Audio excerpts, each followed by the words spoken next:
అక్కినేని నాగచైతన్య, శోభిత Dhulipala December 4న Annapurna studios వేదికగా మూడు ముళ్ల బంధంతో వీరిద్దరూ ఒకటి కానున్నారు. పెళ్లి వేడుకకు సంబంధించిన పనులు తుది దశకు వచ్చాయి.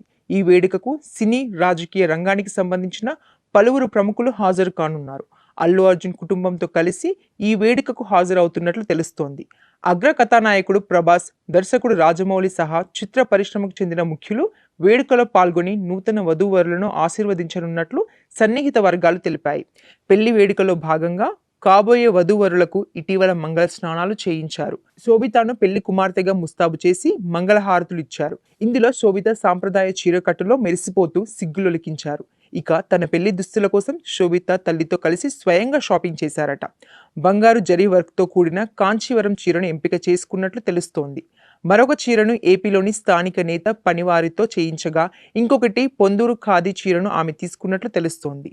మరోవైపు ఇంటికి రాబోయే కూడలికి నాగార్జున ఖరీదైన కానుక ఇవ్వబోతున్నారని ఆ కుటుంబ సన్నిహిత వర్గాలు అంటున్నాయి. ఇటీవల నాగార్జున టయోటా లెక్సస్ వాహనాన్ని కొన్నారు. నాగచైతన్య పెళ్లి కోసమే సుమారు 2 కోట్లు పెట్టి ఈ కారుని కొన్నారు. దీనిని శోభితకు బహుమతిగా ఇవ్వడం కోసం తీసుకున్నారని టాక్ నడుస్తోంది.